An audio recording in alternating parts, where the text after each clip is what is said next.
have some fun. Hello, hello, hello. Last time we tried to use some music, they decided they were going to get all crazy about it because the music we were using was apparently copywritten. So we are going to go ahead and just go, make some like sounds and stuff, maybe click some spoons, do whatever it takes to wait for you guys to come on board. We're getting ready to go. We're getting ready to go. As soon as this audience builds up, we're going to go in 5, 4, 3, 2, 1, and here we go. All right, brother. Ellis, team, friends, family, everybody. Welcome to Real Progressives. It's Steve and Ellis. How are y'all doing tonight? How are you, sir? Oh, I'm doing well. How are you? I'm hanging in there, man. I'm hanging in there. Yeah, sehr gut. You on a fucking roll today, brother. You on a fucking roll. Fucking. You're on a fucking roll. You sound like you're from New York there. Try again. Fucking. I got no game, man. I am pure, straight up friggin' Washmet region dude here. Hey, fucking Blairites. Oh, sorry. Continue. Well, all right. So let's talk. I told everybody, I did a live stream earlier today trying to get folks ready for this. And, the idea here was to make sure that people understood that, quite frankly, we're done. We need to wake up. We need them to wake up. And it comes down to understanding this game is not just a local in your backyard game. It's not even just a USA game. We're talking about a global game of sidelining people, literally taking them out of the game, knocking the wind out of them, distracting them, putting them over into some area that doesn't have any real strategic value for their own mission, but it puts them where the establishment would like them on the sideline. Talk to me about sideline. This was a big deal for you today, brother. Yeah, sidelining is where you pick some players that you don't, you pick a certain amount of players that you don't want participating in reality, okay? That could screw your plans up. And then what you do is you simply sideline them. You remove them from the game entirely. And how you do that, basically, is you give them something to do so that they think they're still playing, think that they're making a difference. When in reality, what you've done is you've just taken them out of action altogether. You just got them out of the action. Completely, by the way. You just take them right off. I seem to have a bandwidth issue here. No, you're all right. You're all right. Well, I seem to be like staggering a bit. There we go. Oh, no. Yep. There we go. So anyway, you sideline people by giving them something to do. All right. And making them think that what they're doing is very important so that they play another game. You create a game for them, you understand? Could be a political issue. Could be resist Trump, okay? And you get them involved in that. And then once they get all happy and involved in that, they think they're doing something very important. But in reality, they've been sidelined. They become ineffective entirely. They're out of the game. It's like 1 million, 2 million, 5 million fewer people that could affect revolution and change because they're too busy doing something else. And it's deliberate. This is done all over the world. So, all right. So I want to jump to something real quickly. So that, this is one of the things that I'm just going to put it up there on the board here. Your post earlier today about Blairites. Talk to us about Blairites so everybody understands the point here. Yeah, I'll explain it really, really, really quick and simple so that Americans can understand this Blairite nonsense. If you know Bill Clinton, he's a New Democrat. Tony Blair was New Labor. Okay? Very similar people. All right? And what happened was back in the day when Clinton took power, Tony Blair rose up there. Tony Blair is a creature of Margaret Thatcher, so to speak. And what he did was he moved into Labour, and these Blairites took over Labour. All right? His followers are called Blairites, people that follow Tony Blair. And they took over Labour and they kicked out the working class and they turned it into a middle class shitstorm where nobody cares about the middle class anymore. Basically, they turned them into the same thing that the New Democrats are here in America. So they took the Democratic Party in America and the New Democrats moved it to the right, and the Blairites took Labour and moved it to the right, to Tory light, you see. And now you've got Corbyn there as a Labour leader. And for the longest time, these Blairites have been trying to get rid of Corbyn. And the guy's he's a socialist, which he is. Okay, he's bad for the country, he's bad for Labour, all this other crap. And the slip short of the whole thing is this: these Blairites were very angry at the term Blairites. They found it abusive. So in Croydon, almost a year ago, they had a meeting in Labour. These Blairites control Labour National Committee, you see. And they handed down a directive in a meeting. And it was decided that the word Blairite is to be banned at Labour Party meetings as well as all around for being a term of abuse. So you were no longer allowed to speak the word Blairite if you were Labour at a meeting. And in fact, Blairites began going through social media, Facebook and Twitter. And if they caught some Labour member saying Blairite, Blairite, Blairite, they would expel them from the party. And that is what my Blairite thing is about. Blairites, just to throw it back in their face, I don't give a fuck what they think. I'll use the term because it's accurate. They're fucking Blairites. End of story. If they find it abusive, oh well, get the fuck out of Labour and head back to the Tories where they belong. All right, so the next one, you were on a tear today, so let's just be real. We got another one here. I'm going to bring it up here, and I'm going to drop myself out of this picture for just a second. This is another one, so tell us what you got going on here, Ellis. Put simply, anyone who asks the question, how will you pay for that, with regard to universal healthcare or any other public purpose initiative, is playing by the rules of neoliberalism, even if they believe themselves to be opposed to neoliberalism. It's exactly, I think it's very, very blunt. So basically what I'm talking about, you've heard these people before. Yeah, they claim to be progressive, they claim to be leftist, and maybe they are in their minds. And they say things like, how are we going to pay for that? You know, they say, well, we want universal health care, we want a job guarantee, and we want all these things in infrastructure modernization. They go, yeah, but how are we going to pay for it? What they're doing is they're playing a game called How You Going to Pay for That, which is Swiss. And the entire idea behind that is people literally ineffective. That your national currency,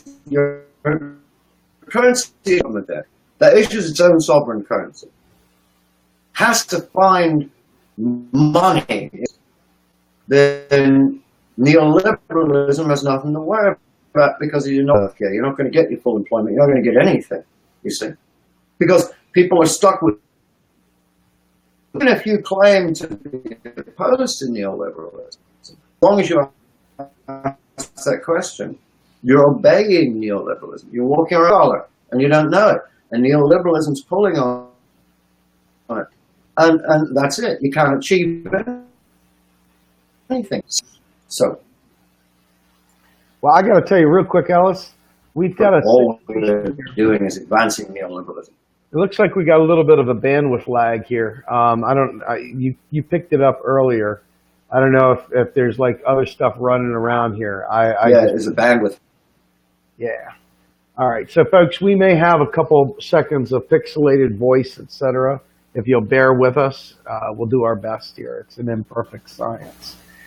All right. So ultimately, we have a ton of people within our movement who say these same things. They're constantly asking how we're going to pay for it. I'm not talking about the GOP, sadly. I'm not talking about even, progressives that are like here and there. I'm not talking about libertarian. I'm talking about quote unquote woke people, people that pat themselves on the back got a broken arm patting themselves on the back for being so woke. They're like an alarm clock, right? But yet they don't understand economics, so they're really actually more asleep than they give themselves any credit for. And the reality is that we're sitting here with this wonderful, wonderful, wonderful, wonderful, wonderful, wonderful Green New Deal that we could have, right? We could have this thing. We could have this beautiful thing I just put up on the board. But instead, they're always asking the question, how are you going to pay for it? Now, I can only surmise that the Ron Paul influence over the so-called, left independents is sadly taken a greater foothold. These Austrian Austerians who don't understand economics at all, but yet are probably more opinionated than the people that really truly do understand economics. They claim to want these things, but they absolutely have zero potential at delivering them. What do you suppose is wrong with our movement, Ellis, that would allow these people to feel like their conservative values of we can't afford that, our debt's high, our deficits, and all that?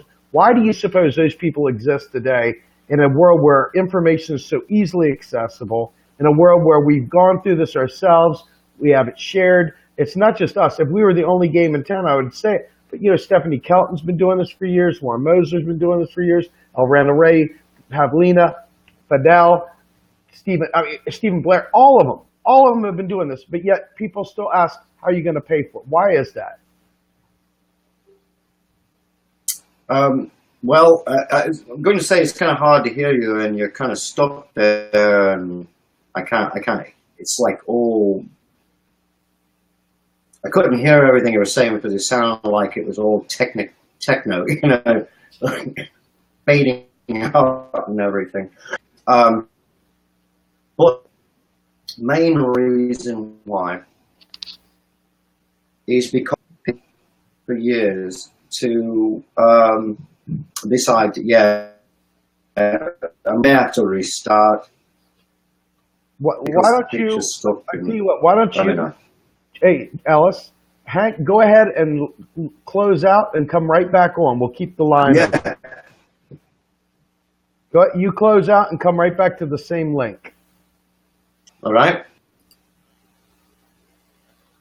Okay.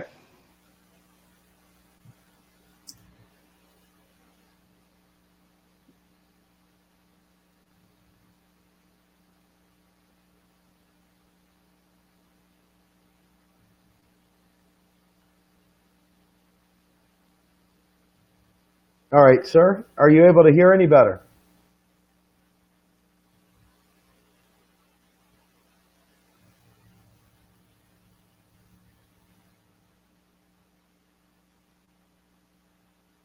All right, guys and gals, I'm going to wait for Ellis to come on back here in a second. When he returns, we'll go ahead and get right back to it. So bottom line here, while we're waiting for him to come back, is that our movement has been co-opted over and over and over again by right-wing logic. And within that right-wing logic, people have been sidelined, as Ellis has been saying. And they absolutely are smitten with the idea that they're right. Ellis, how are you doing, sir? I don't know. Well, I think it sounds a lot better already. So let's see if it stays that way. All right. Yeah, it might be a problem with the iMac, with a memory problem. I may have to restart it or something. But, okay. We'll just keep going until it fails, and then I'll start it. All right, very good. So something happened right after you added those pictures. Everything, I ended up down at the bottom, and you were really big, and then everything started stuttering. But it's on my end, apparently. I don't know why. That's all right. So here, one of the things I want to add this picture right here because it's one of my favorite ones. The folks, it's like they literally have got it in their head that they're revolutionaries. They're not actually fighting for regular people. They say they are, but they're actually not, because when we tell them that they can have these things, they are unfortunately fighting dead set against us. Zach, here you go. Here's somebody right here who is just Battlestar Buffoonicus. If you're not against imperialism, how can you call yourself a progressive? Well, Zach, it's nice to know that you've got such a great purity test. Let me tell you about yourself, and let me tell you about what we're standing for. We're not talking about imperialism. We're talking about our nation's monetarily sovereign entity that can do these things for our domestic people, for us, you and I, the 99%, and is not determined based on some imperialism. China is monetarily sovereign. Japan is monetarily sovereign. Australia is monetarily sovereign. The fucking Canadians are monetarily sovereign. Now, what about them is imperialistic? But they can do the same fucking things. This nonsense, this cool guy shit ends because you are fucking killing people. You are. You don't understand what's going on? You should be a student for a while. And you should do less teaching. You don't understand monetary sovereignty. It doesn't mean we have to be imperialists to fucking have monetary sovereignty. Perhaps you knew that. Perhaps you didn't know that. But you seem to have an opinion, and you're trying to school us. And you know what? People are dying because of people like you. You're not living. They're fucking dying. I've had enough of these fucking bullshit artists come in sauntering about, talking stupid smack. Don't know what the fuck they're talking about, but then people have to die so they can be Coolio Julios. Fuck you. That's it, man. Fuck that shit. So sick of people like that. God damn, I'm sick of them. You know, if you really want to save some lives, we're trying to save lives. We're not advocating imperialism, you asswipe. Fucking stupid.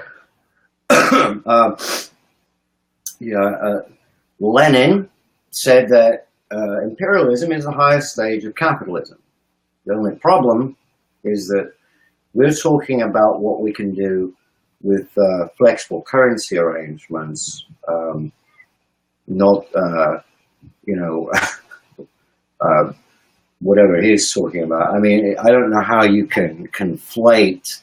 It's very hard to conflate imperialism with federal deficit expansion for full employment in the public purpose. I don't understand that. But all right. Yeah, but you know, Alice, I just gotta say, I'm sorry. When I sit there and we talk about this, how can you say you're progressive? Who the fuck is this guy? Was he like the fucking gatekeeper? I can answer that question easy. Please, because it's got me sick. Okay, I don't say I'm progressive, okay? I say that I'm a normal, practical human being. And the reason why is this. Progressive is a label that belongs on the political spectrum. It's a way to identify people, okay? But when you understand MMT, when you understand currency analysis, and you know how federal spending works and whatnot, whether you're conservative, progressive, liberal, you sort of rise out of that political spectrum and you just become a normal thinking human being. Your mind doesn't, and practical, your mind doesn't get clouded with all this imperialism or capitalism or you're a goddamn commie crap. None of that ideology and all that crap sort of like evaporates. You just become practical and you say, here's things that are possible and we should be doing these things that are possible to benefit the 99%. Okay, that's not imperialism. It's got nothing to do with imperialism. Okay, but when you get people who don't understand monetary sovereignty, they're not understanding, and they're still operating within that neoliberal paradigm of federal taxes. Federal tax dollars are collected so that they can pay for other things, and they're operating under paradigms of how are you going to pay for that and all that. They're literally sidelined. So there you saw an example of someone who's sidelined. People will not get universal health care. People will not get full employment. They will not get infrastructure modernization because he's asking a question. How can you even be one of us if you're an imperialist? You're not against imperialism. This has absolutely fuck all to do with initiating universal health care or bringing back full employment and price stability or high-speed rail or green energy. This has absolutely fuck all to do with it, you know. And so you can see that when people are still operating under the neoliberal paradigm, they've been sidelined. and they can't see clearly what's being said. This is why people ask the question, how are you going to pay for that? How are you going to pay for that? Because they believe this is received wisdom. It's just common knowledge. It's the reality of things.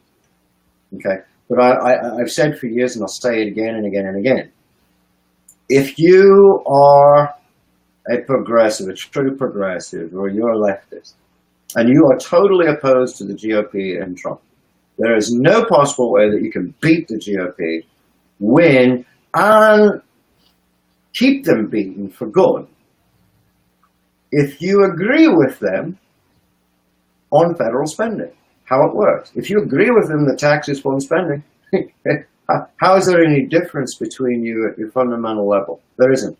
You got socialists over here, and you got libertarians over here, and they're both in agreement that the federal government is broke.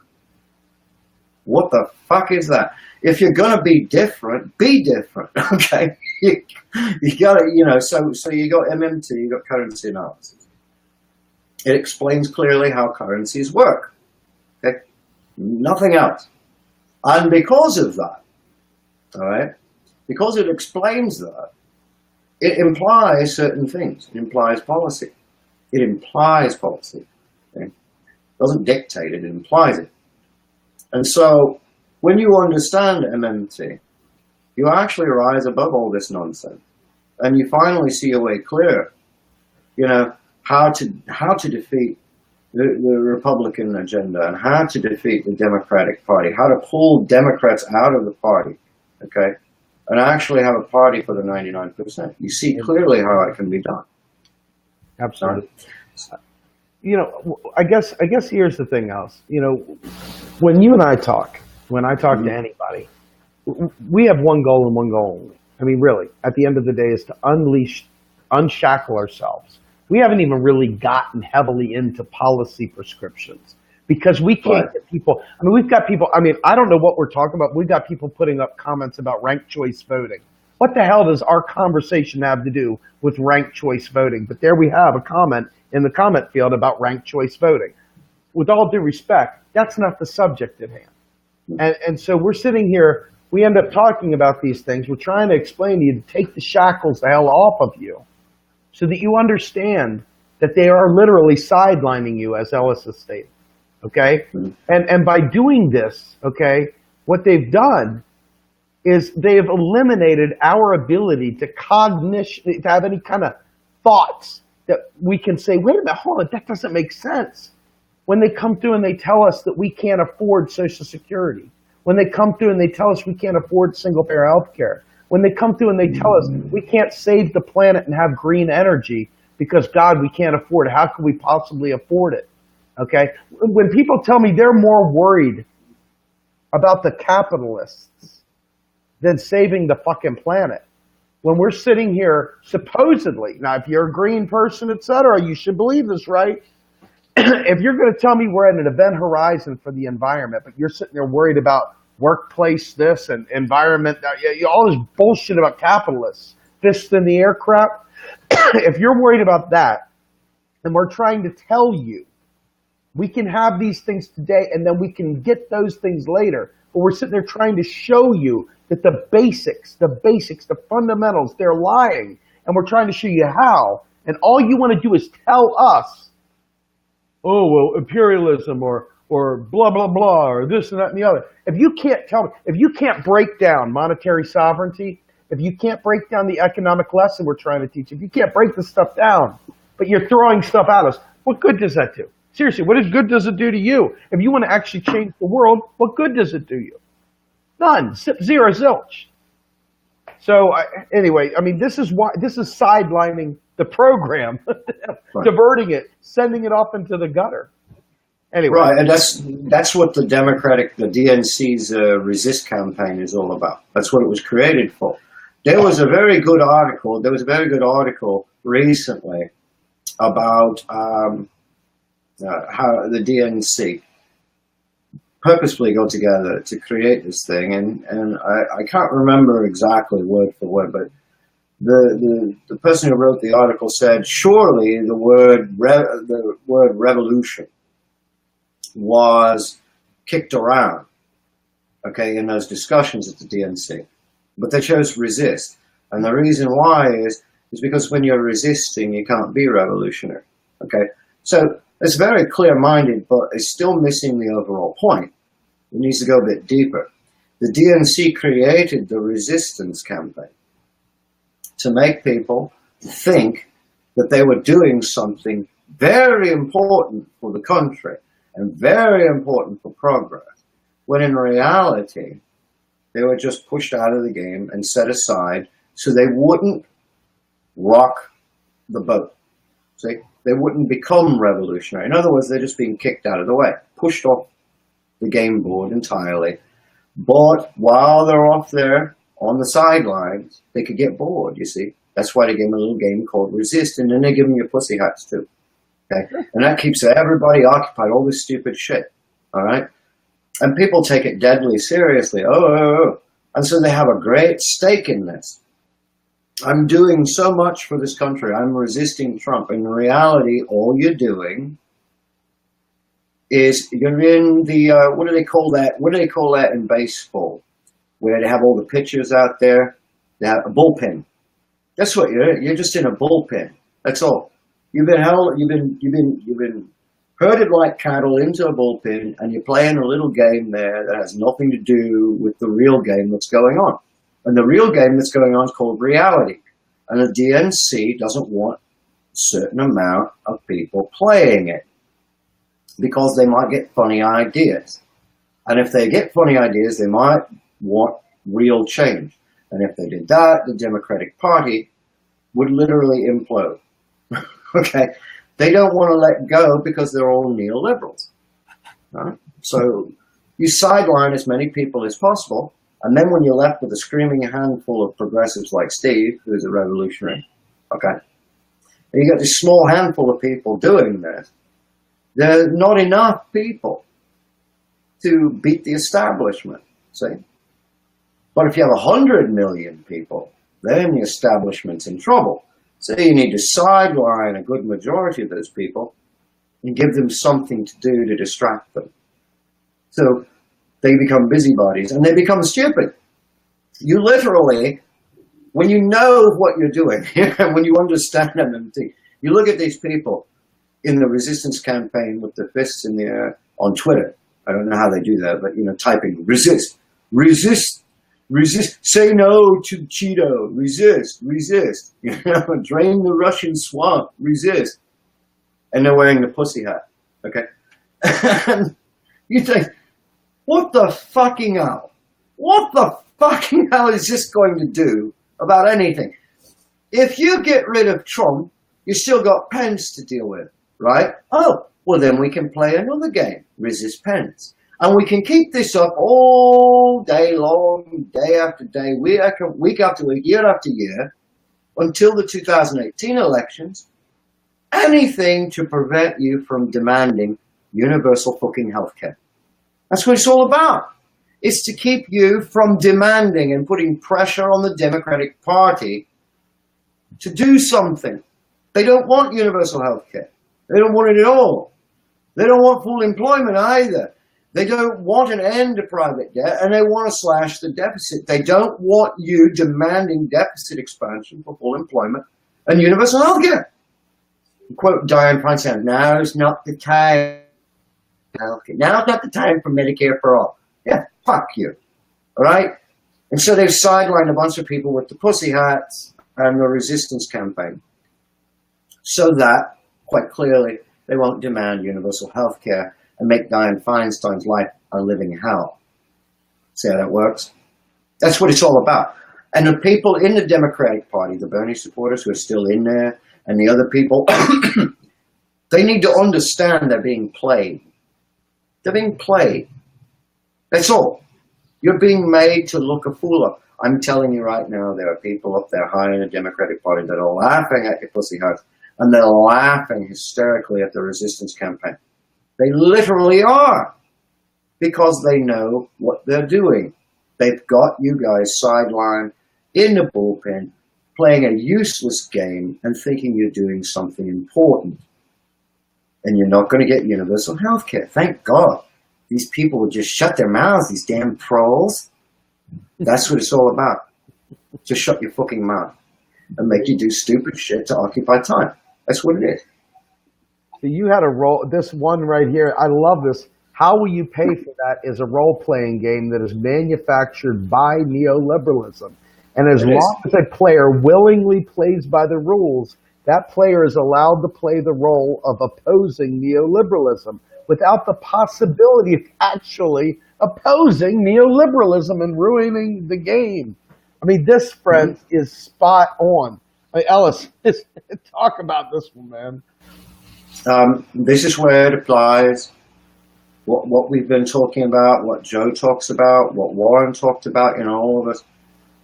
This is, and Stephen Hale, this is where it applies to like the Green Party and Green Party leadership. If you're going to ask, how will you pay for that? You need to understand clearly that you are involved in a role-playing game, even though you're not aware of it. It's manufactured by neoliberalism. The game is called How Will You Pay for That?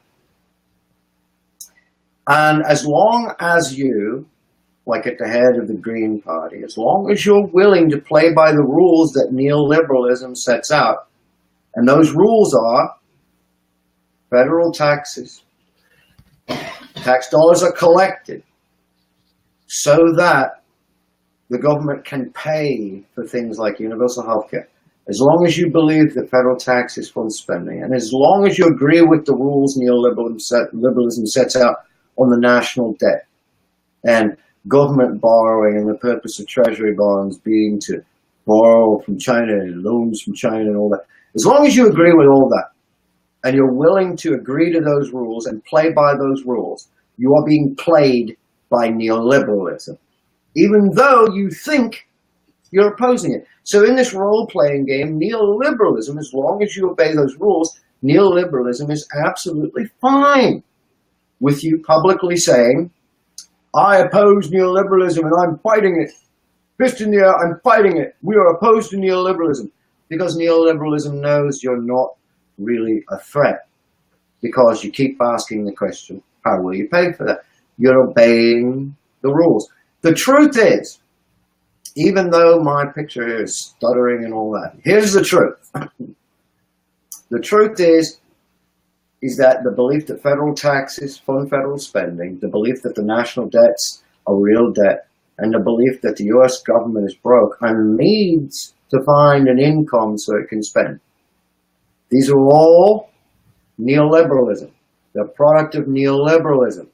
So if you believe in those things, going from the guy who was talking about imperialism, if you believe in these things, then you can't really say that you are opposed to neoliberalism, because you're not, even if you think you are. Because how you're going to pay for that is one of the worst questions ever. And so I'm going to get to the point right here. The US national debt is 180 years old. Okay. So how are you going to pay for that? The Civil War, how are you going to pay for that? New Capital Dome, how are you going to pay for that? Spanish-American War, how are you going to pay for that? Huh? Okay. World War I, how are you going to pay for that? Great Depression, how are you going to pay for that? The FDR's WPA and all that other stuff in the public works, how are you going to pay for that? World War II, how are you going to pay for that? The nuclear expansion, how are you going to pay for that? Cold War, how are you going to pay for that? Korean conflict, how are you going to pay for that? The war in Vietnam, how are you going to pay for that?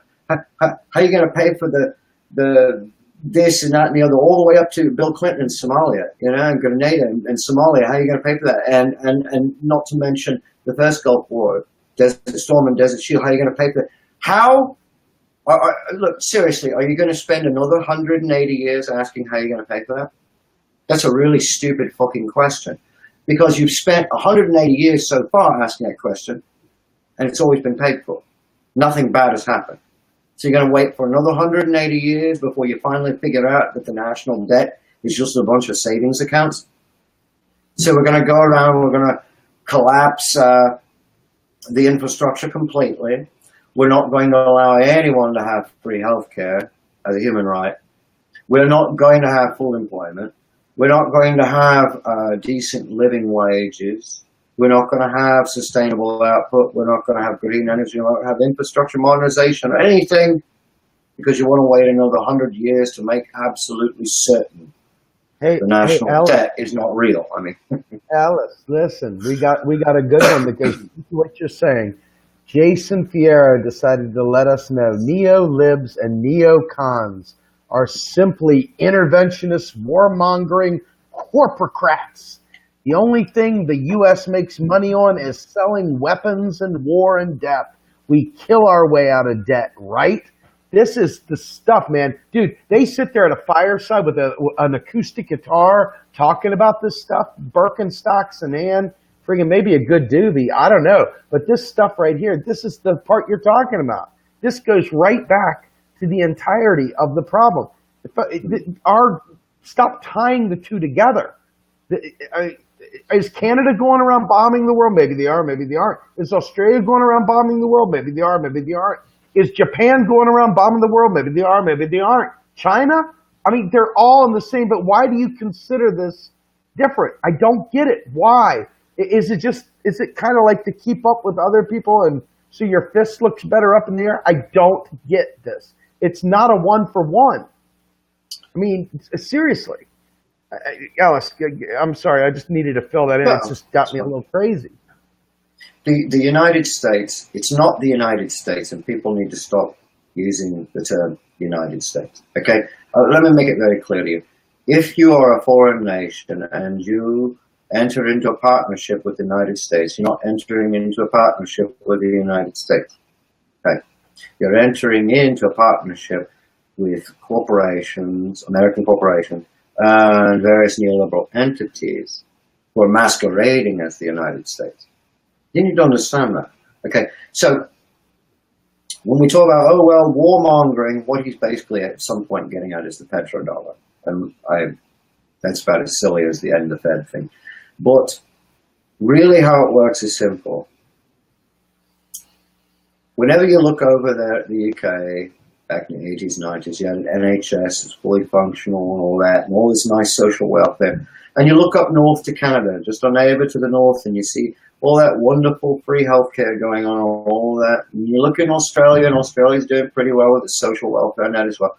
And then, suddenly, all of these nations, all at the same time, for some reason, are trying to get rid of healthcare, trying to get rid of public services, bring down the social welfare systems, get rid of them, right? What happens is these nations putting pressure on the United States because American citizens are traveling to these countries and saying, yes, it's wonderful, we need it here. So what happens is the US, neoliberalism, pushes back. It pushes back. That's what it's doing. And how it pushes back, American-style neoliberalism, what it does is basically it goes into the UK and it pays politicians to tear down the social welfare system, including the NHS. And when I say that, I'm talking about like American corporations and stuff. That's what the majority of these trade deals are for anyway. Benefit to corporations, destroy the fucking world. Destroy safety nets worldwide. And on top of that, like TPP, set up a situation where the government itself can be sued for interfering with corporations trying to profit, you know. So basically what I'm telling you is neoliberalism coming out of the US. I'm not saying it started in the US, but coming out of the US, it's pushing back and it's infiltrating other countries and destroying the social safety nets for profit. Okay. And so that's the thing. Now what he's getting at is this silly petrodollar thing. The Americans, neolibs, neocons, I really don't think he knows what a neoliberal is because he just said neocon. Okay, so you know they're not the same thing. They're not even in the same ballpark. Okay, not at all. And what he's saying is that basically the U.S. flies around the world with its military, bombing the shit out of everyone, so that it doesn't have to pay back its debts. You know, you got to enforce the petrodollar, so that the U.S. economy doesn't collapse. Because you know what would happen if they stopped using the dollar as the transaction medium, the whole world, you know, the United States would come crashing down and we'd all be dead. That's all nonsense. And I think we've talked about that enough with several shows. And other people have talked about the nonsense of the petrodollar. And the banana dollar. Banana dollar. Yeah, Alice. So one of the things that I think is important to mention here, and I'll get right to it. When we talk about defending the dollar, right? I mean, let's just say hypothetically, we eliminated the rest of the world in terms of we closed our borders, we built a wall, we isolated ourselves, we didn't do commerce anywhere else. Our dollar, what would our dollar be based on? It'd be based on taxation. We'd still be taxing. We wouldn't have foreign exports and so forth. It would change things a little bit, just in terms of where the production would be done and so on and so forth.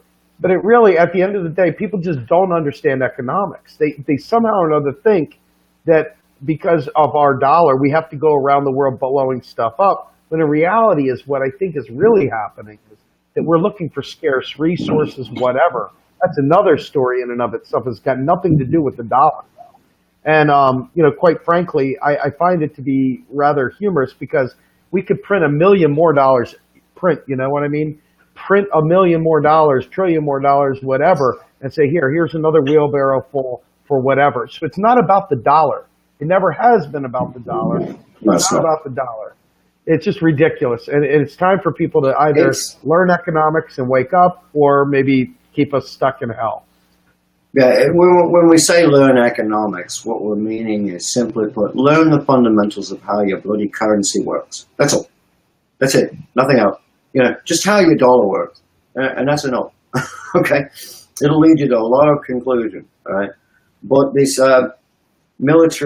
show of military might going all over the world and stuff, this is not anything to do with the dollar and trying to enforce the value of the dollar and all that crap.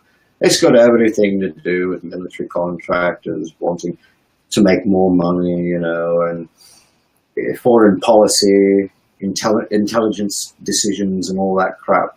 That's a bunch of crap that has absolutely nothing to do whatsoever with economics. It's just a totally different thing entirely. Spreading the world safe for American democracy.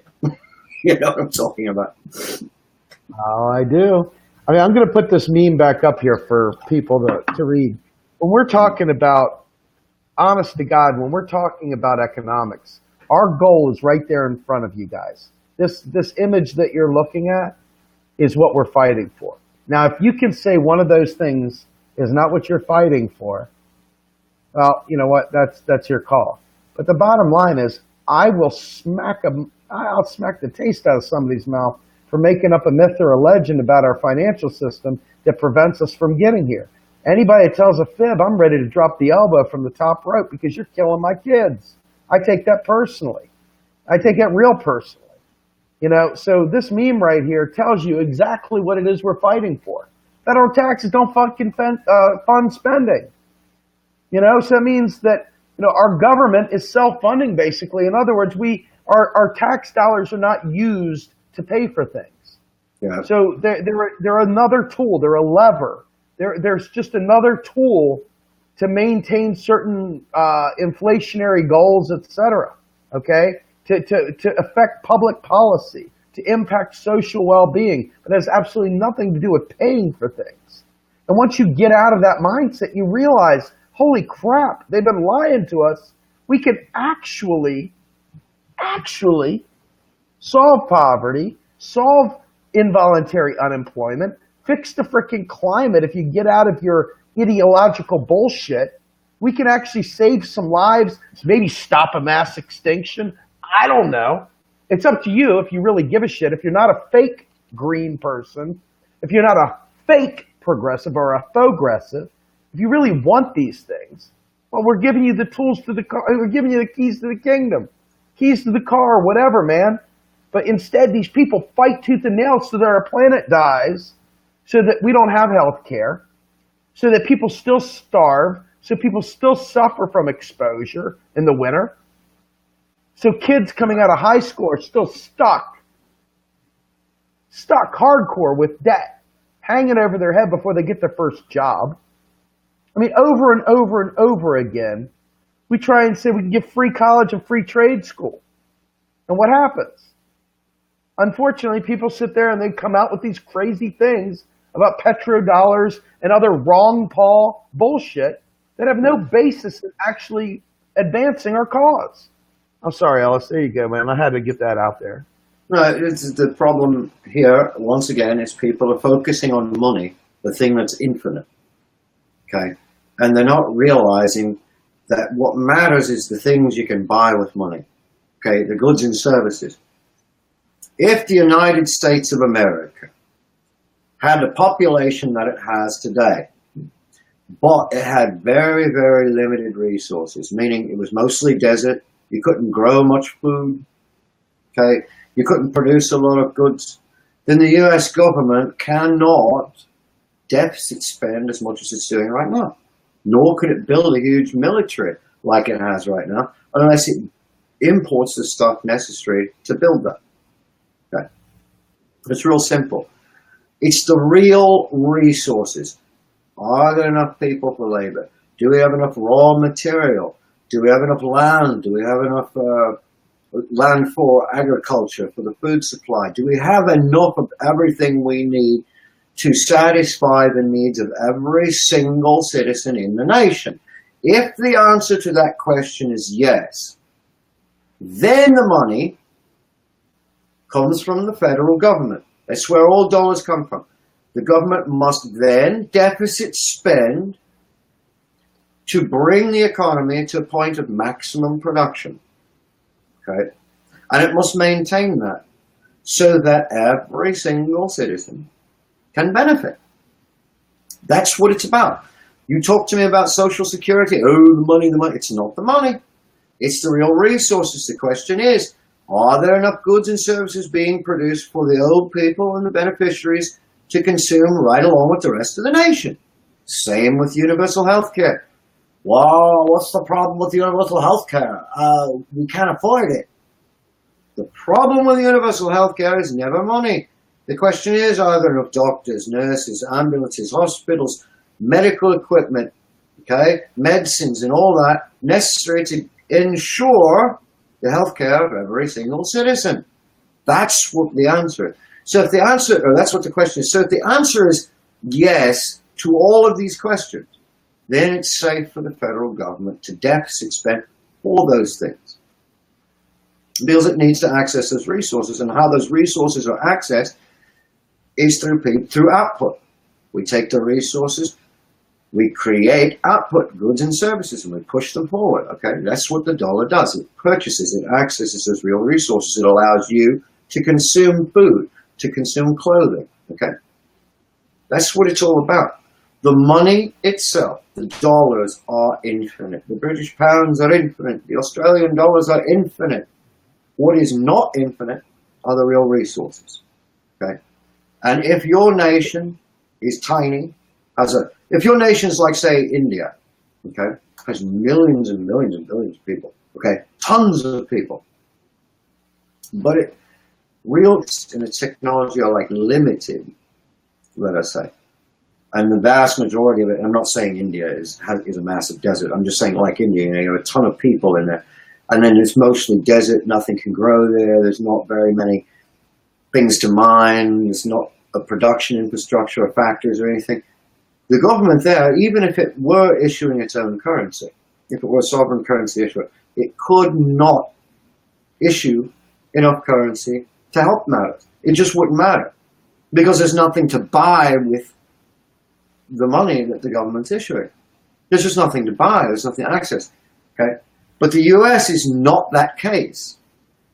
The US has enormous resources, and for the last 40 years, they've been left idle, just sitting there. That's why the infrastructure is collapsing. That's why buildings are falling down. That's why factories are abandoned, okay?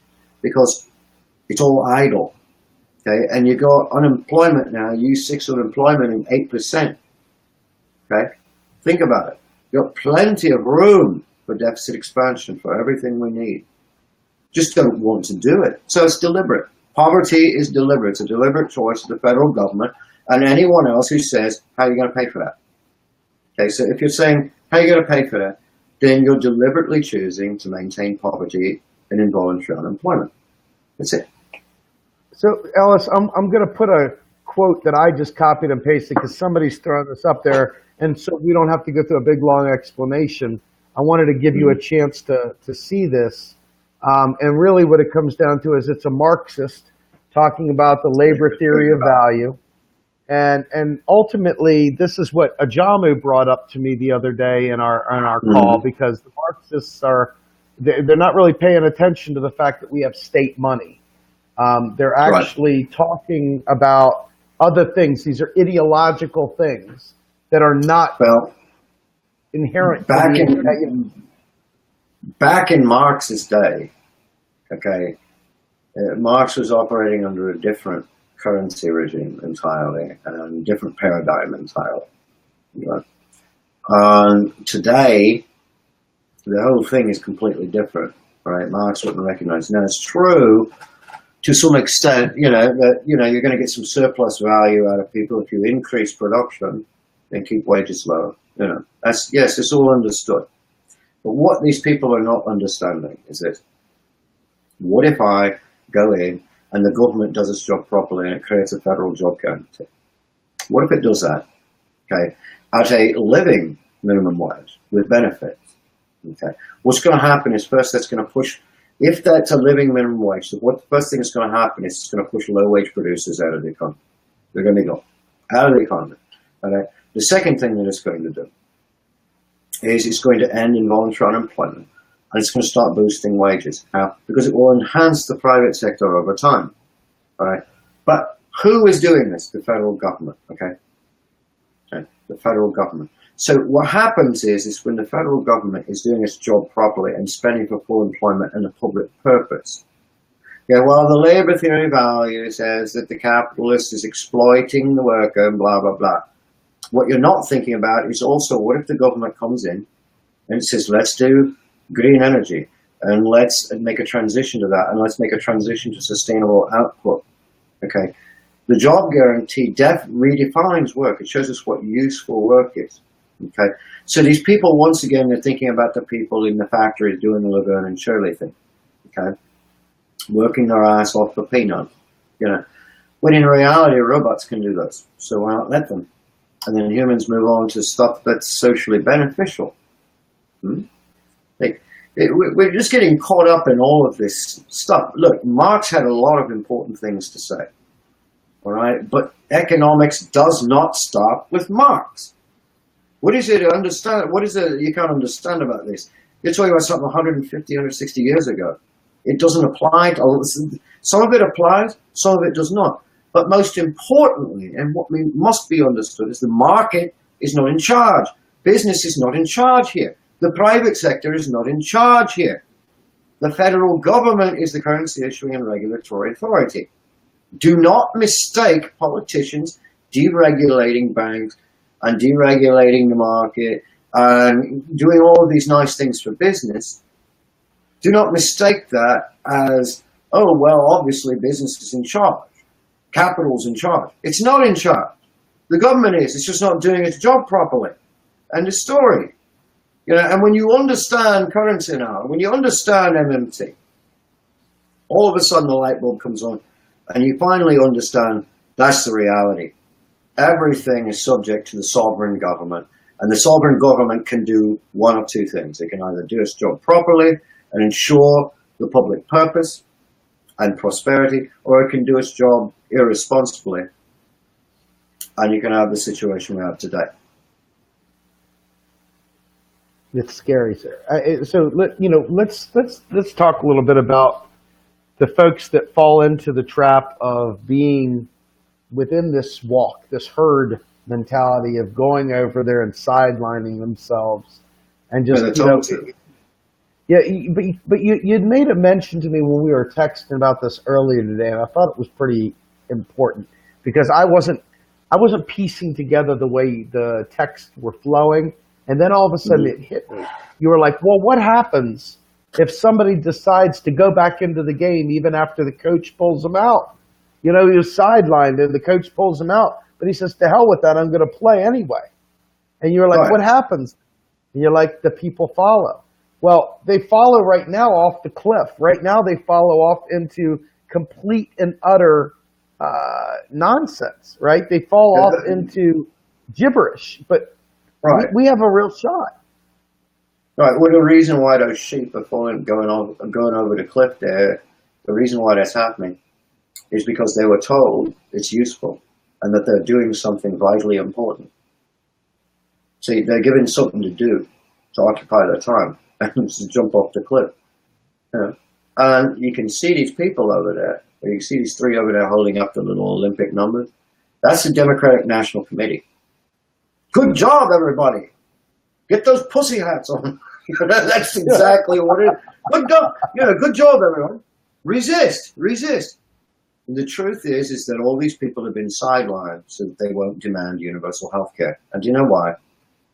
Because ever since, the Bernie lost and then Hillary ran against Trump and then Hillary lost to Trump, there's been a fear that they'll destroy the ACA, get rid of it, and the Republicans will replace it with something else. Okay? And there's this giant fear amongst the Democratic Party and the DNC that the people will rise up and demand that the Democratic Party demand universal health care. Okay? And the Democratic Party simply doesn't want universal health care because they're paid by the insurance industry not to want it. That simple.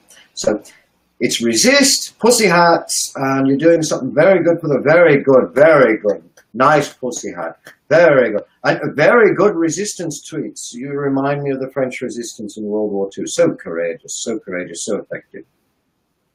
And the Now, people I are want like, to say, I'm doing something important. You're not doing anything. You're wasting your time. Glenn has a great comment here that I think you will appreciate. It says financial services are the new priesthood, hidden in the shadows with the supposed secret knowledge to control the masses.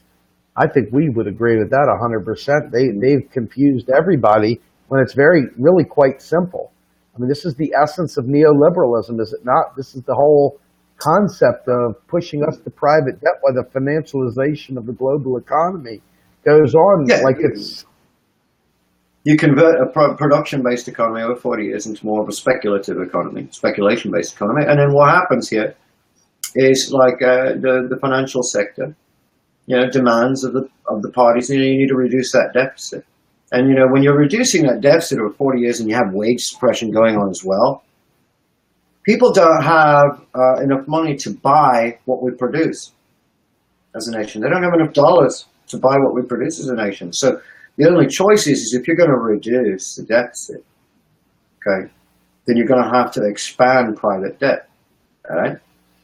So if you do that, all right, then the financial sector makes a killing because now, you have species products, you have all these credit cards available to people who shouldn't have them, and loans, easy payday loans, blah, blah, blah, high amounts of interest and stuff. And what happens is these people are using them more and more to buy food, to buy daily necessities, right? Because they don't make enough. And when you're killing the deficit, you're slashing it down. Private debt's an alternative to the US dollar. It spends like a dollar, behaves like a dollar, but it's not. You got to pay it back. So it nets to zero. So Wall Street gets to make a huge killing off of selling production with credit cards and loans and bank products and all this other innovative financial services. You see what I'm saying? So, I do. Yeah. Let me ask you a question, Ellis, because you and I have talked about this, and I think we're pretty much aligned across the board on this. We've got people like Richard Wolff who comes out and talks, he speaks from a Marxist standpoint. And then we got other people who are saying we need a Marxist economy, period, full stop. And it's like they're trying to revive the Eugene V. Debs life. They're trying to progress by going back 100 years. And they're not really looking forward as to the even better life that we could have. They're still thinking, to your point, Laverne and Shirley. They're not thinking about the future. And then we had other people who were talking about the job guarantee and talking about, well, what if we have too many people that want to surf? Or what if we have too many? It's like, hey, guys, listen. For real, what if I jump off a cliff? I mean, what if? I mean, hypothetically, what if? Okay. What if we have too many surfers? Okay, so what, you're going to have too many surfers in Iowa Okay, local communities in Iowa are not going to hire people and pay them to serve because there's nowhere to serve. Okay, but over there in Los Angeles, let's say you don't live in Los Angeles, say you live in Maine, and you see a bunch of people being hired in Los Angeles and to serve, they're being paid to serve, and while they're out there to collect water samples and stuff. I mean, what's that to you? It's not your local community unless you move there. And it's not got anything to do. What if we have too many? Once again, people are mistaking the federal job guarantee jobs as private sector things. Okay? The object is to create a buffer stock of employed people so that they are employed, they are being paid a wage, okay? They're not unemployed searching for work. We eliminate the involuntary unemployment, okay? We give them the skills, we let them work in their local communities, they learn various skills and whatnot. You're forgetting that the private sector is going to be enhanced over time. So what happens is, with the job guarantee, as the economy begins to expand, the private sector is going to need more labor. It's going to hire from the job guarantee pool. So those people who were surfing might decide to go ahead and take the higher paying private sector job rather than surf. Some won't. Okay? But it's not that, oh, well, we have too many surfers. It's ridiculous. Job guarantee does not work on a production schedule like the private sector. It doesn't work on a payroll schedule like the private sector. It's not restricted by payroll. Okay? It's not like a private sector job. Here, let's give Jason another moment in the sun here real quickly, because Jason's got a long book he wrote. And it's just extremely infuriating, but whatever. Let people die while Jason gets his wells off. So you are hoping to educate enough people in macroeconomics so you can wake up the 100th monkey and have a paradigm shift so that we have a national strike for workhawks. This really is not helpful, not coalition building. You're wasting our time. We are demanding universal health care. I am friends with Jill Stein. The Green Party has lost momentum. And duopoly needs to die. You guys are not offering solutions. I'm a hydrogeologist. Spent enough time in college. I don't have time to mine. Stop. He's a hydrogeologist. Okay, that's great. So you can lecture us on hydrogeology because you obviously know a lot. But when it comes to macroeconomics, you don't know what the fuck you're talking about. Idiot savant. Absolutely. It's that simple. I'm done with that. I'm not answering these stupid questions. He's sitting here telling me I'm not offering solutions. You know how many fucking programs of these that I've done every Sunday now? Do you know how many things that I've written, the volume of my work, my writing alone, and speaking on the job guarantee, on this and that, telling me that I'm not offering any solutions? What, you mean to tell me that I'm supposed to offer solutions within 1 hour on a live stream?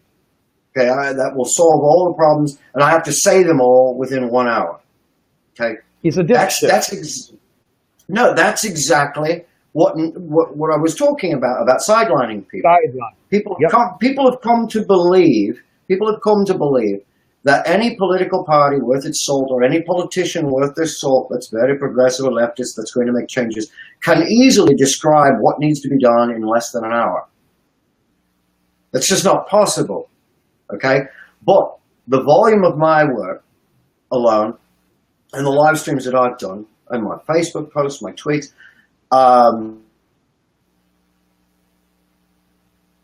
Mosler and Stephanie Kelton, okay, and Stephen Hale and fellow Kaboom and Chernover and Randall Wray. Come on. Do not sit there and say that we are not offering solutions because there's a wide body of literature that's over 20 years old. Shut up. Okay. Obviously, if he understood MMT, if he even heard of it, if he even knew what the hell we were talking about when it comes to macroeconomics, and you knew, oh, well, they're mentioning MMT, if he were even dead familiar with it, even just a little bit, he would know there's a wide body of literature. All of his questions have been answered thousands upon thousands and thousands of times before tonight's show. Okay, so that's that. I appreciate it. I would never pretend to tell him anything about hydrogeology because I don't know fuck all about it. Well, I mean, what we do know is I have 9 kids. That I can tell you. I have 9 children. Ellis, you have a couple yourself. And That's fine. our goal, there you go, 14 between the two of us, right? What we have here is 2 people who love their families and love our movement and actually know economics and are trying to help our movement so that we don't continue to fall into the right-wing trap that is being laid out before us. Why in God's name would somebody sit there and come fighting us? We're not sitting, this has got nothing to do with propping up capitalism or anything. It's got to do with It's saving like you're lives. fucking.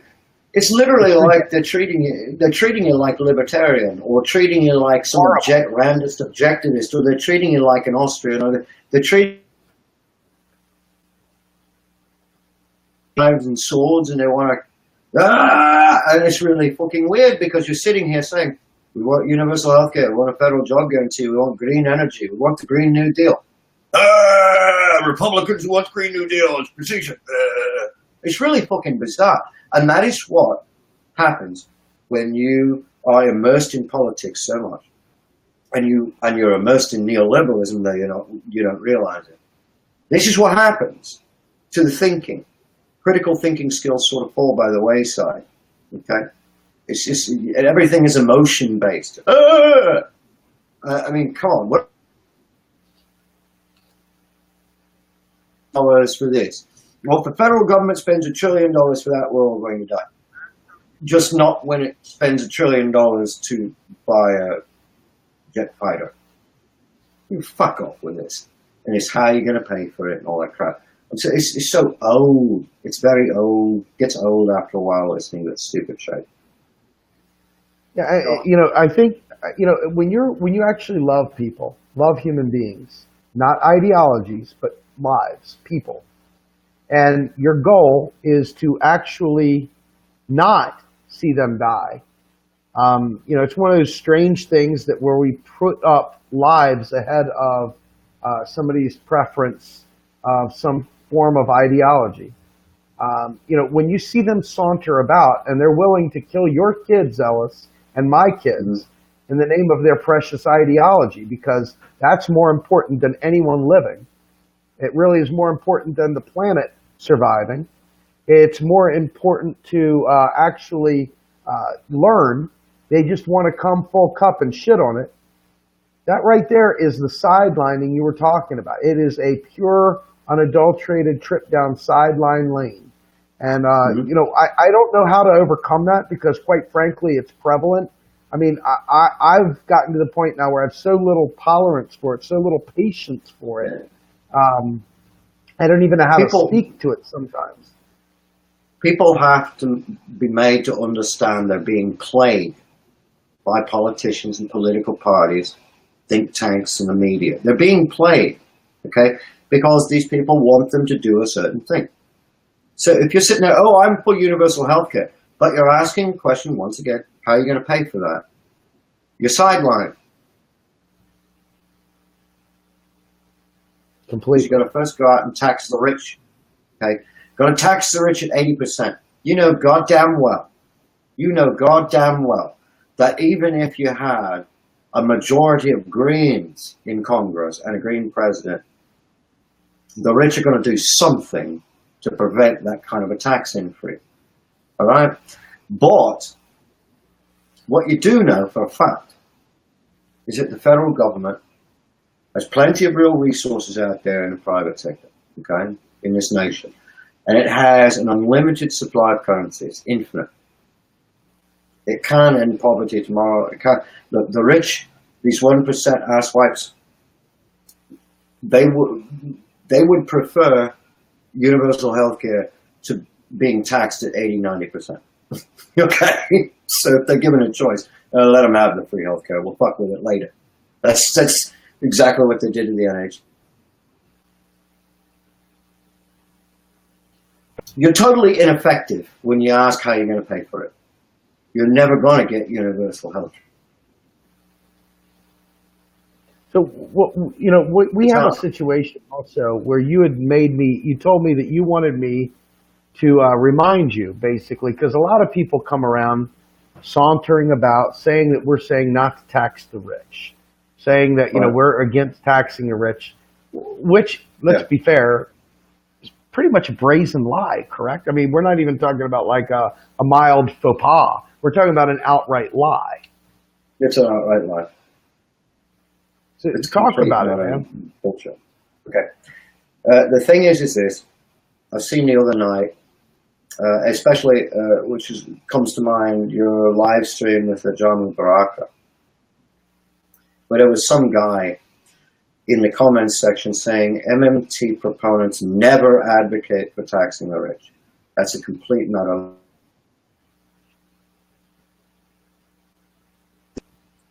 MMT advocates do, in fact, want to tax the rich. I personally want to see tax rates as high as anywhere between 75 and 85% on the rich, on the opulent rich. End of story. There. I've said it in public. But I've said this in public numerous times. What I've also said is the tax dollars of the rich do not pay for federal programs. They don't pay for universal health care infrastructure. All right? So the thing is this. Since federal tax dollars are destroyed, and that is that, what sense does it make to say, well, let's go out and tax the rich 80%, and if we can't, we're just gonna forego universal health care, we'll forego job guarantee, we'll forego green energy, we'll forego everything in the Green New Deal until we can manage to destroy the hoard of dollars built up by the rich. Then once we've done that, maybe we'll look at doing something. That's dumb, because you're wasting time, wasting a lot of time. You go out, first of all, the government is the entity that supplies the dollars to the economy. And so any dollars that the rich have, they have obtained because the government had deficit spent at one time. Okay, so they've absorbed that spending at some point. The government doesn't need their dollars to pay for universal health care, or over, the UK government over in the UK, it doesn't need the pounds of the rich to pay for the NHS. We don't need the tax dollars of the rich to pay for anything. What we need the tax dollars of the rich for is better equity. So if you're going to tax the rich at 80%, you do it because of equity. You do it because the government is spending over here on the 99%. Okay? Universal health care, free education. Got me? Over here, though, it's taxing the rich to destroy their wealth. Okay? And it's also a behavior modification thing. If the rich are under a threat of an 80% tax rate, some of these people will actually spend their hoard of dollars back into the economy in productive investment, okay, with the hope of making profits years down the road, rather than watch all their dollars be destroyed. Then some people will be complete asshats and they'll sit there and say, me, and the government will destroy their hoard of dollars, okay? But what you're doing is you're affecting better equity, because what you're doing is you're spending first on the 99% and alleviating their sorry condition. And then you're destroying the wealth built up in terms of US dollars by the rich. Okay? And third, even more important, these people that tax the rich. Well, here's what happened. And they, once again, sidelining. Okay? I don't know how many human beings have been sidelined with this nonsense over the years. That trickled down, saying that, well, the reason why we have such vast income inequality and the reason why we have such vast wealth inequality is because of tax cuts on the rich, starting with Reagan. And then they begin associating deficit spending with rich people. So then they get this belief that deficit spending is trickled down because deficits were created to benefit the rich, and that's all it benefits. It's just nonsense as well. But what's even more nonsense is the belief that the tax cuts for the rich is what created all this income inequality, what created all this wealth inequality. So they think, oh, well, the answer's simple. We just do the opposite. We tax the rich and everything will be wonderful. No, it won't. No, it won't. Here's why. Because you have to ask yourself, how were the rich earning this money in the first place? Okay. There, over the past 40 years, has been wage suppression, okay, union busting, right, And now we have a situation of low wage underemployment, high private debt expansion, okay, high private debt levels, deficit reduction, okay. And in this kind of an environment, all right, you got productivity way up here and the real wage way over here. It's way out of line. And what's happening is that's redistributing the national income, GDP, to the rich, to capital. And then when the Republicans give them a little tax cut on top of that, they get to keep more of what they stole. And the reason why I say stole is because the business leader and neoliberalism are the ones who are responsible for the union busting and the wage suppression.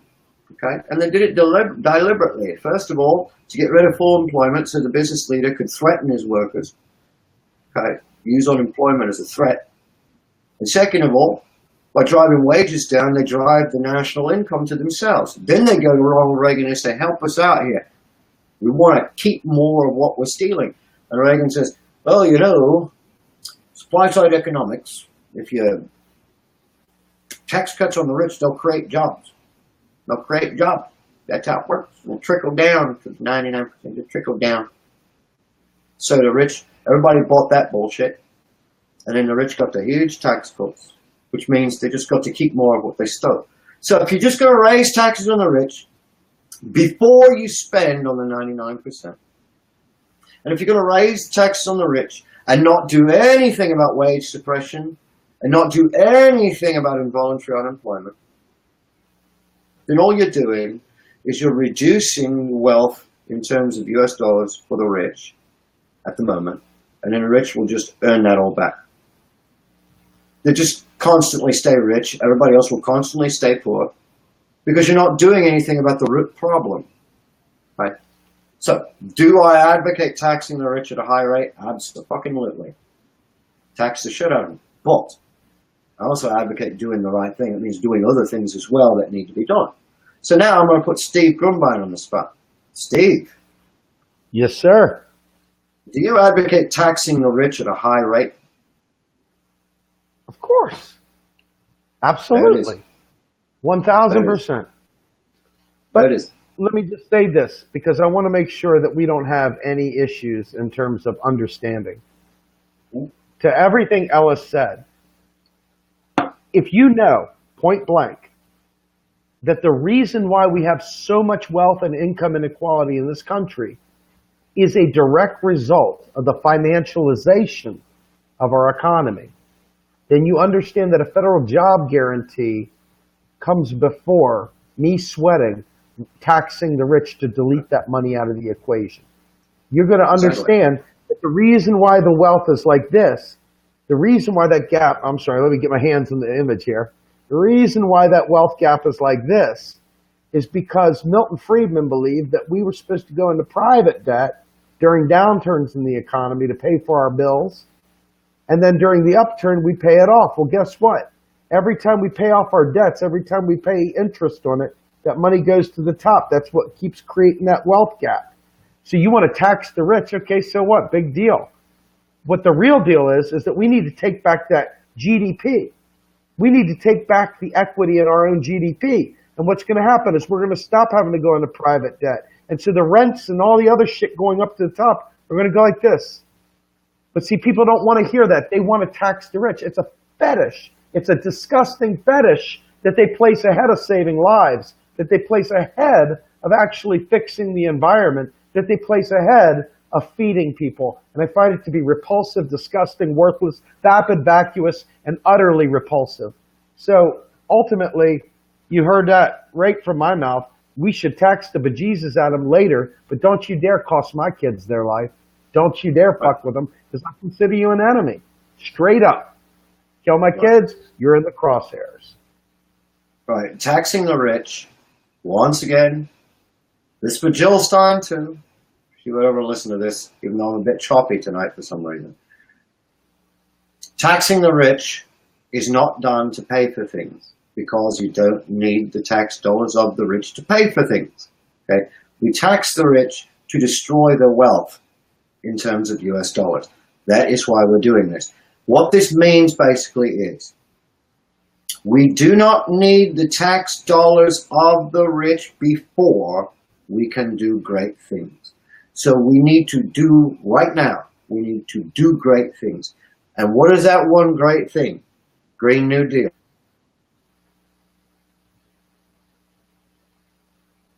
Right now. And then after we have full employment, after we have prosperity and full stomachs, then we have the luxury of going to the rich and saying, now about that hoard of dollars you have. Okay?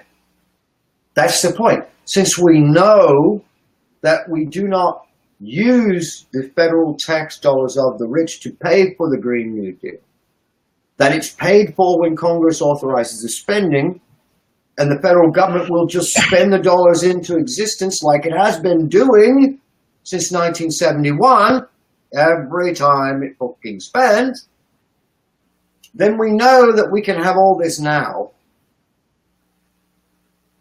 and we can lie back like a wolf and stalk the prey called the rich, and we can attack them at our leisure anytime we so choose.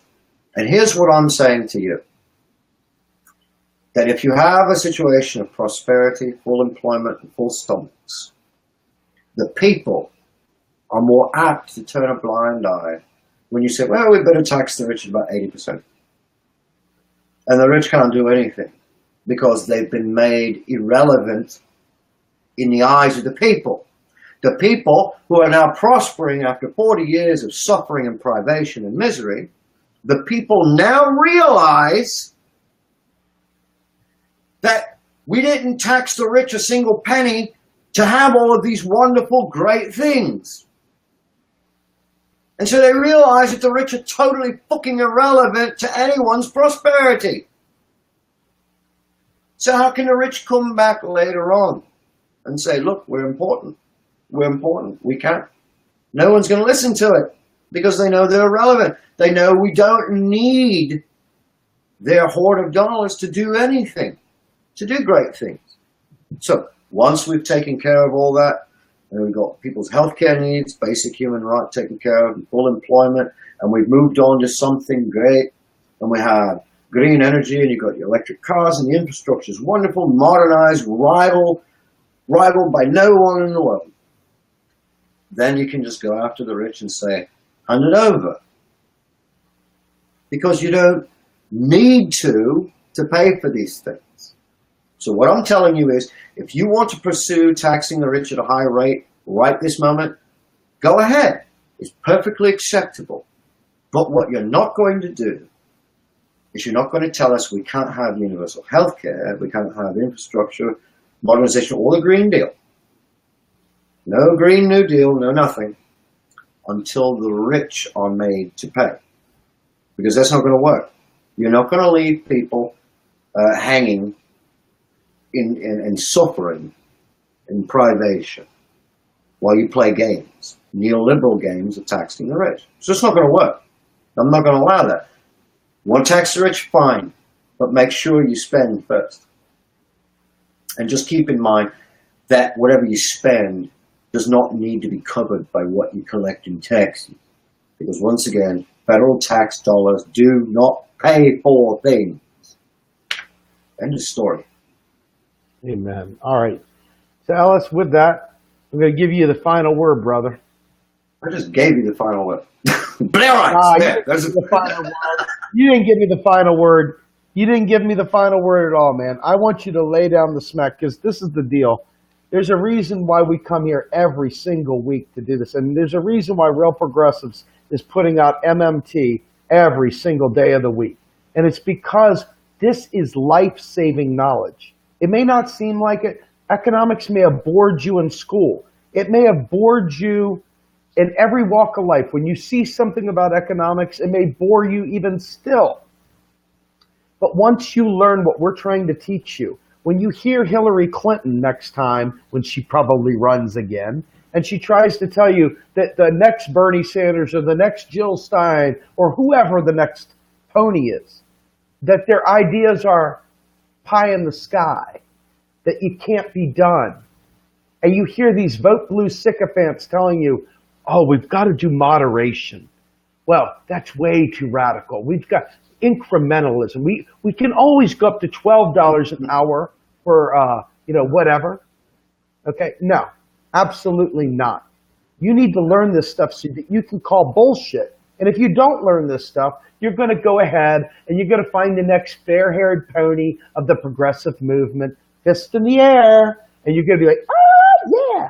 And they're going to sit there and push neoliberal bullshit because they don't know any better. And because you didn't know any better, you didn't ask for better. And that, my friends, is something that I can't live with. I cannot live with the quote-unquote progressive movement coming up with another show pony that doesn't actually understand economics. If you cannot deliver on a Green New Deal, you got no business running for office. Straight up. If you can't do it, I'm telling you right now, I am not going to be okay with someone that goes up there and tells lies. I will be an arch nemesis of epic proportions. And as it was, think about how many bozos out there said, what do you want, Trump? What do you want, Trump? Another sidelining tactic. Another sidelining tactic. All right. Ellis, thank you so much, sir. I appreciate the time.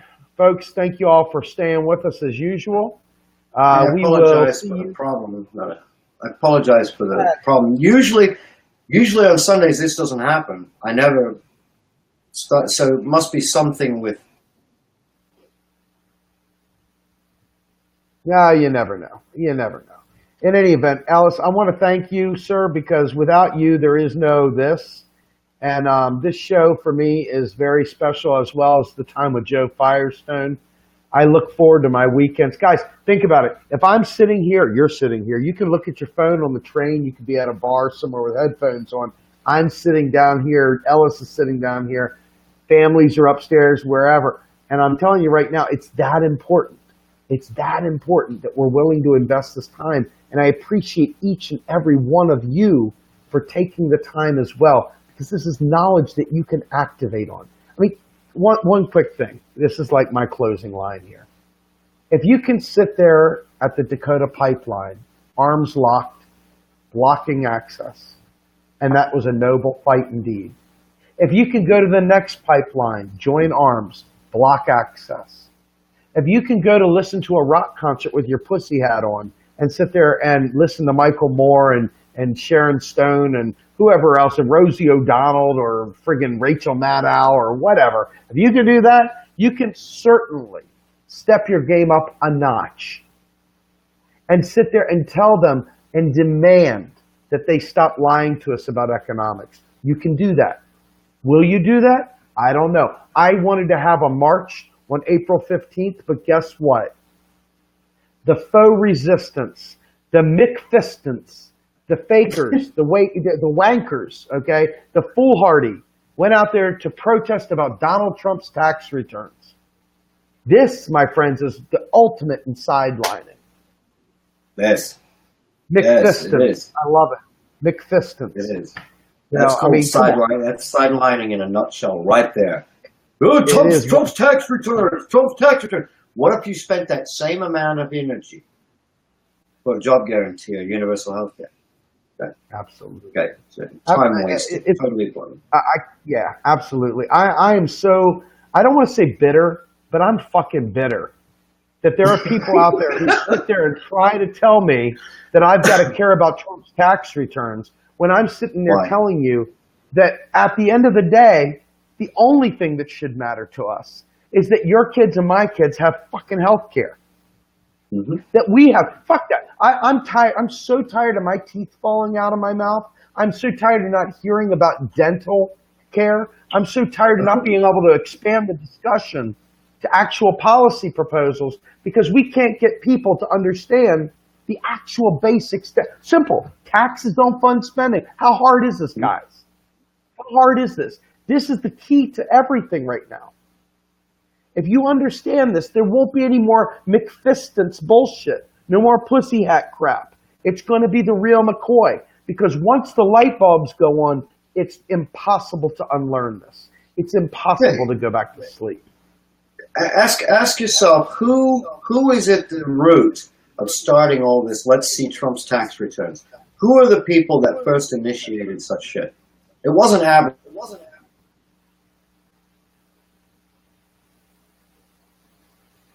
Go see Trump tax return. What? Because Democrat told me to. I mean, talk about being sidelined.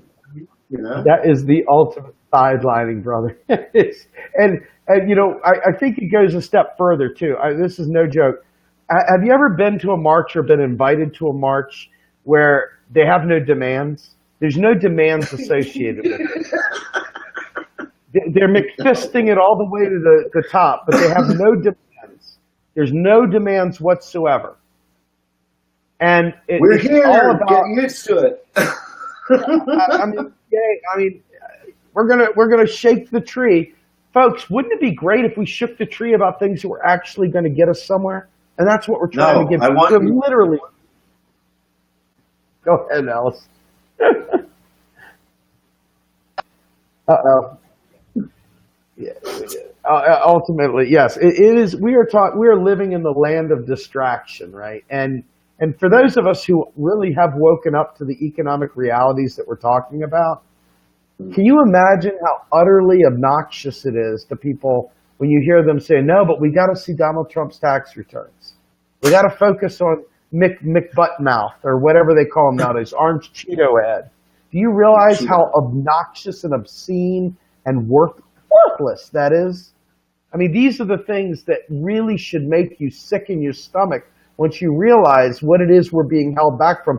Can you imagine the people united shall never be defeated if they actually understood economics and they could have their real McFistance in the air and it means something, you know, literal resistance. But they're not willing to even take a moment to learn the facts. They'll go right back. Every time I see somebody else post up a silly meme about our taxes are to make civilization better. Our taxes pay for roads and schools. They're the special thing that makes everything happen. They sure do at the state level. They don't do anything at the federal level. Not a lick of nothing. Not a lick of, yeah. And you know something? Every state in this country right now is probably hurting, except for the ones that have all the industry that they sucked away from the Buffaloes and the Flints and the Pittsburgh. Well, Pittsburgh's come back, but you know what I'm saying. That Rust Belt area, all those areas are destitute. Why? Not because they have to be, but because our federal government has opted for austerity. And we, as people, the 99%, have opted to be sidelined. We've opted to be gaslit. We've opted to receive the abuse, accept the abuse, and act on the abuse as if we deserve the abuse. And folks, we're giving you the keys to friggin' unlock the chamber, to put the abuse away, get rid of it. You know, skedaddle with the cattle prod, get out of here, gone. And it's up to us to actually lock arms and protest this. Not just these other things, but this. This is that important. That important.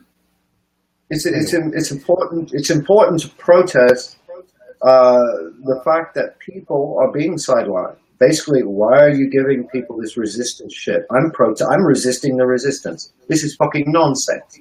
It's fucking nonsense, and it should be resisted. People need to understand that they are being played like a piano.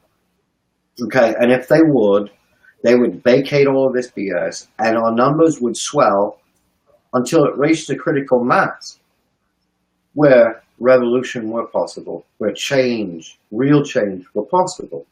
And that's the whole reason why they sideline people. So there aren't enough people to make a difference. It's that simple. Absolutely. All right, with that, Ellis, I'm going to go ahead and thank you for your time, sir. Hopefully the video next week will be better. Yeah, you know what? It was still good, I think, sir. I really do. I mean, there was moments where the audio broke out, but I'll tell you right now, I know for a fact that people learned something tonight. There was plenty of people that stuck around. We had a really, really nice showing. It's not as good as the Kardashian type newsreels that you can't really do anything about, but guess what? I'll take a hardy band of people that are ready to activate, ready to take this knowledge out beyond this live stream into the rest of social media and beyond. Every day at work, go to your jobs, go wherever it is, go to your church, go to your freaking local Giant or whatever your local grocer is, or your farmer's market, or wherever it is you go. And talk to your friends at the bar, talk to your friends at the fire pit while you're strumming your acoustic guitar. Whatever it is, talk to people about this stuff. That's the only way this change is going to happen. So with that, I'm Steve Grumbine, Mr. Ellis, Real Progressives. Thank you all very much. Have a good weekend. And by the way, happy Mother's Day to those of you who are mothers. Thank you so much. We'll see you next week.